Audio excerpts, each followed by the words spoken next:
Coming up with a brand strategy always starts with how are we going to position a brand in the market? And so that's always the first step. Any branding agency that does it. The depositioning approach, we believe that's the most effective way to approach it. Hello, what's up, branding experts? Arek here at Ebaqdesign, and welcome to On Branding Podcast. And today, my guest is Todd Irwin, and Todd is a branding expert and the founder of Phaser, which is a branding agency based here in New York. Todd has decades of experience working with Fortune 500 and also startups, helping them with strategic positioning and visual storytelling. And so today, we're going to talk about using depositioning as your brand strategy.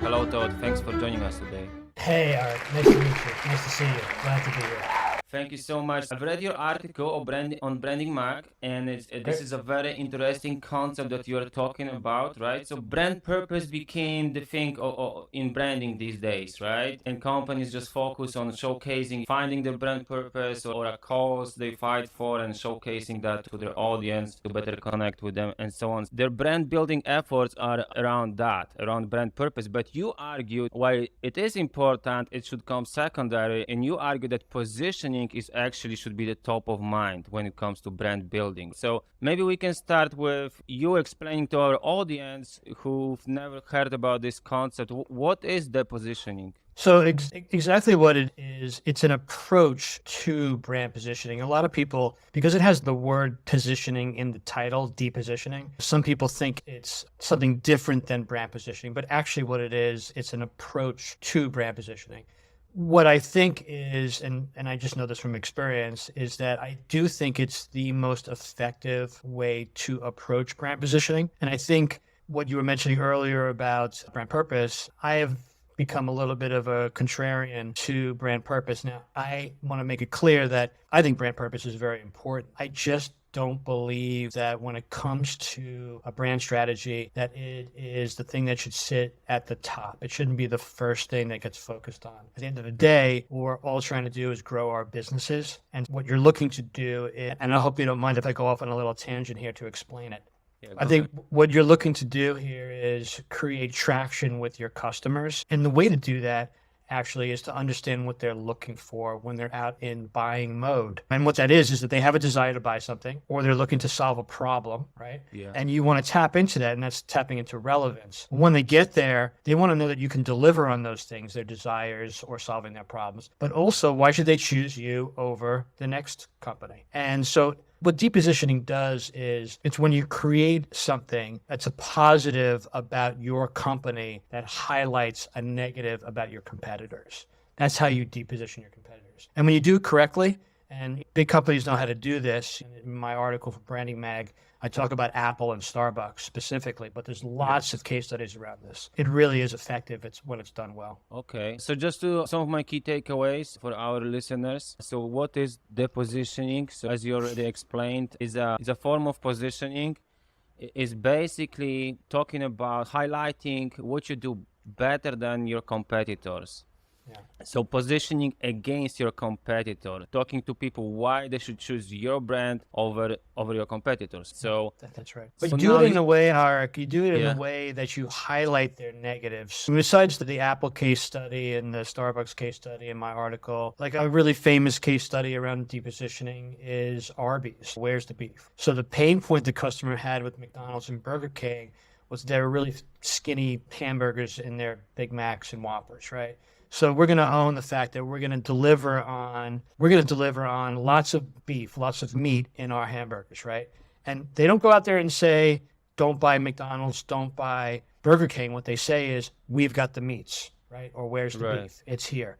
That's a perfect example of depositioning. Yeah, that's also a great example. So maybe let's just talk a bit about those examples that you already mentioned, Starbucks and Apple, the examples that you talk about in your article.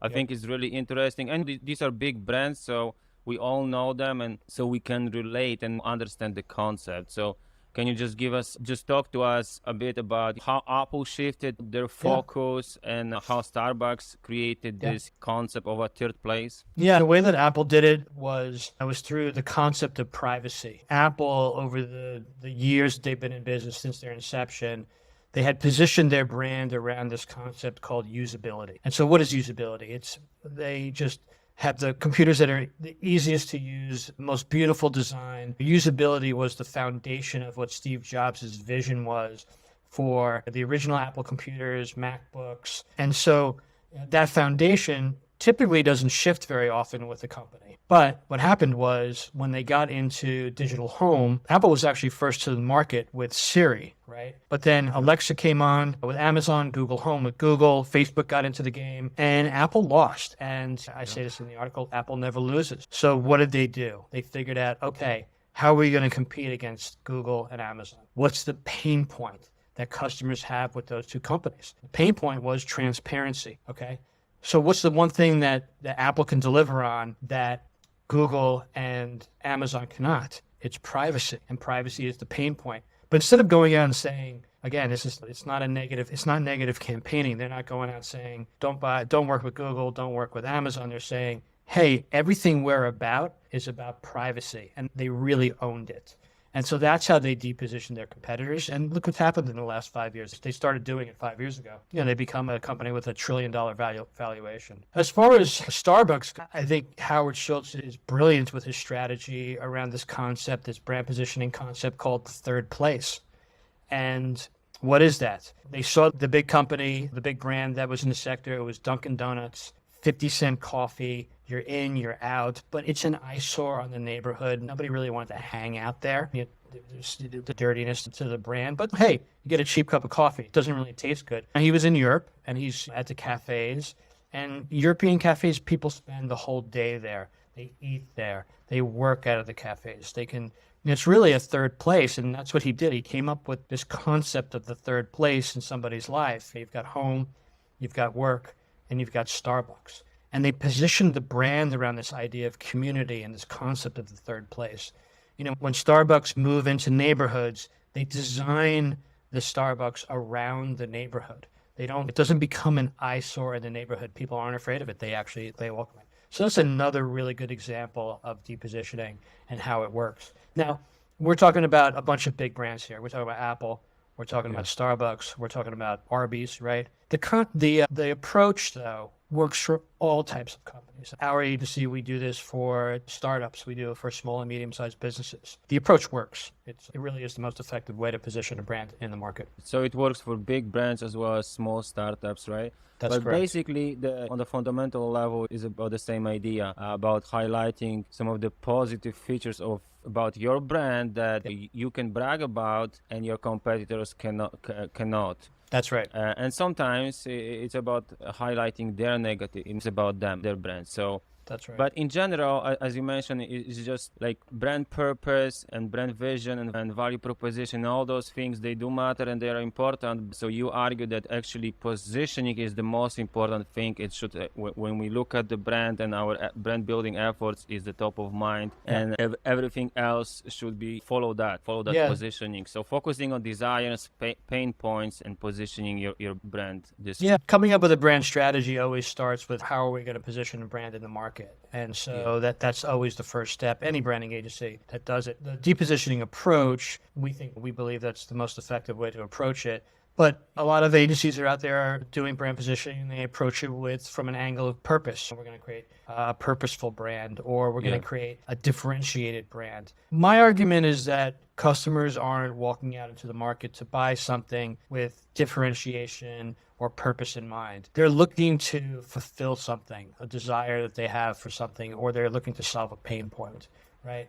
And so that's the reason that we know that this type of strategy works. Now, it's not to say that as somebody is choosing, if they see companies that are similar to each other, that if one company has more of a purpose, is more differentiated, that those things don't factor into the decision-making process. We think that it does factor into that process 100%. We just don't believe it's the first thing that a brand should lead with. Coming up with that brand strategy starts with positioning. Then you go into telling a story, and crafting a story does include all those other things. That's a good point. That's a very good point. So maybe we can talk about, since we explained what is the positioning, and we give our listeners some of the examples so you understand the concept more or less, but Can you talk to us about your process at your agency? Maybe you can like highlight, let's say there is a brand who, and especially these days, right? We are, the recession is coming, right? The new year around the corner. Maybe you want to talk about either your process or give us some tips for how to build brands in next year. What's relevant now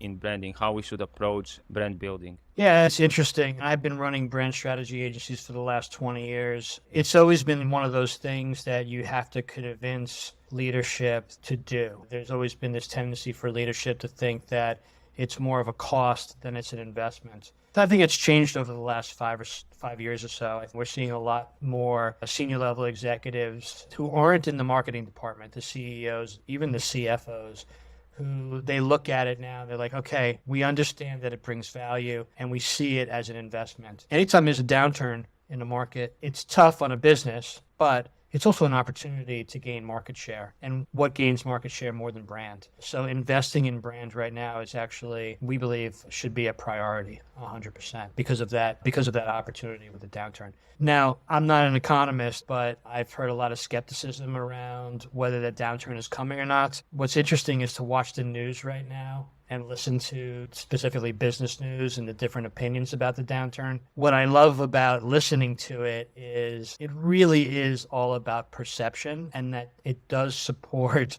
what we do as marketers, as branders, is we are building perception. There's a lot of economists right now who don't think that there's really any financial indicators that point to a recession. And there's a lot of disagreement about this. But the bottom line is that it's all based around perception affects buying, perception affects markets. It's fascinating. Yeah, that's a good point, and that's interesting. So basically, some of my key takeaways here would be to think about your brand positioning as a top of mind, and then other things like purpose and other concepts, they become secondary, right? So That's your right. overall branding there are multiple levels to that, right? Your positioning should be like the overarching one, singular overarching idea, right? That's right.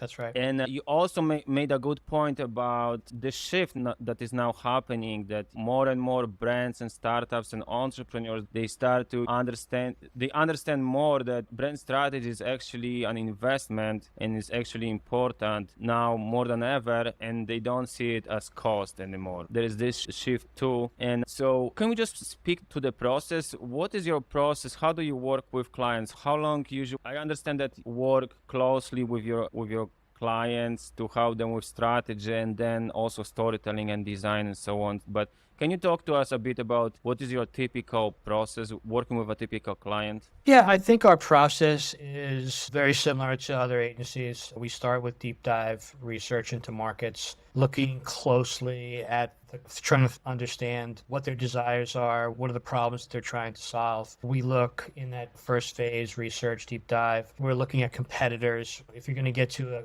an effective brand strategy, you have to understand what the competition's weaknesses are. So those things are critical. Once we have all that figured out and understand the objectives and the ambitions of the company, then we go into developing strategy, and it always starts with how we're going to position the brand in the market and depositioning approach that we spoke about. Once we have figured out what that theme and concept is for positioning, then we go into telling the brand narrative. How do we message to it? How do we tell that? So it's explaining who you are, what you do, why you matter, how you do it. And it's interesting to us, so many companies, even big companies, they don't have a consistent way of telling that story. So that's part of the brand strategy, messaging, storytelling. And we believe that companies should tell the deeper the story, the more a customer is going to trust you. Once we have that brand strategy, that narrative figured out, then we can go into visual identity. How do we tell the story visual? We actually call it visual storytelling. And that gets into logo design, if we're refreshing a brand visually, colors, typography, photography, so forth and so on. And then the last thing we do is we build assets. And we help our companies or our clients, we help them build their brands. So that gets into the more tactical stuff.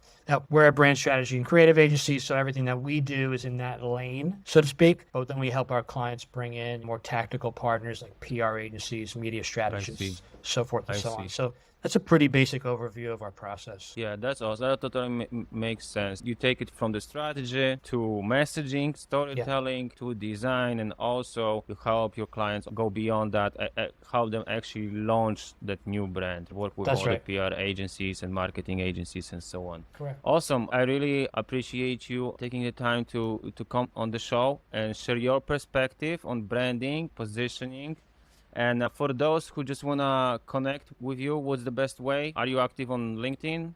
Very active on LinkedIn, or you can go to our website. It's phaser.agency, Fazer.agency is our site. You can catch me on LinkedIn there too.